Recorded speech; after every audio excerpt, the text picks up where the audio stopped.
ஓம் சாந்தி 6/7/2022 இன்றைய முரளியிலிருந்து கேள்விகள்.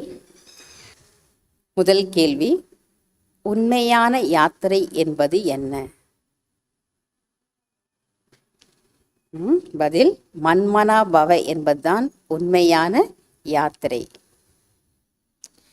இரண்டாவது கேள்வி, உலகத்தினர் எதன் அர்த்தத்தை தெரிந்து கொள்ளவில்லை?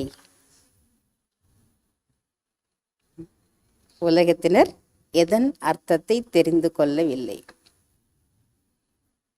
ஜீவன் முக்தியின் அர்த்தத்தை உலகத்தினர் தெரிந்து கொள்ளவில்லை. மூன்றாவது கேள்வி, யார் யாருக்கு சேவை செய்ய வேண்டும் என்று இந்த முரளியில் பாபா சொல்கிறார்? யாரெல்லாம் ட்ரெயினில் போகிறாங்களோ அவங்களுக்கு போய் நீங்கள் என்ன பண்ணுங்க, சேவை செய்யுங்க. ரெண்டாவது, தீர்த்த யாத்திரைகளில் கஷ்டப்படுறவர்களுக்கு நீங்கள் போய் என்ன பண்ணணும், ஞானம் சொல்லி காப்பாற்ற வேண்டும். கோவிலில் சென்று சேவை செய்ய வேண்டும். நான்காவது கேள்வி, தந்தை குழந்தைகளுக்கு எப்பொழுதும் என்ன சொல்கிறார்? கேட்பதை விட இறப்பதே மேல் என்று சொல்லியிருக்கிறார்.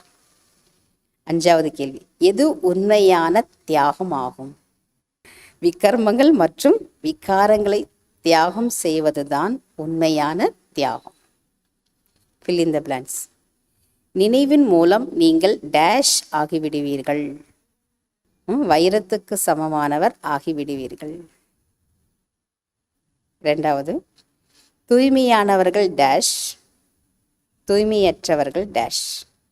தூய்மையானவர்கள் புத்திசாலிகள், தூய்மையற்றவர்கள் புத்தியற்றவர்கள். மூன்றாவது, பயன்பாட்டின் அடையாளம் டேஷ், அதாவது பிரயோகத்தின் அடையாளம் டேஷ். பயன்பாட்டின் அடையாளம் முன்னேற்றமாகும்.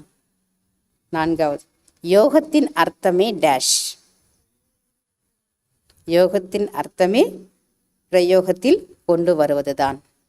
அஞ்சாவது, பாப்தாதா குழந்தைகளுக்கு டேஷ் பயன்படுத்துவதற்காக தான் கொடுத்துள்ளார். பாப்தாதா குழந்தைகளுக்கு அனைத்து பொக்கிஷங்களையும் பயன்படுத்துவதற்காக தான் கொடுத்துள்ளார். அச்சா, ஓம் சாந்தி.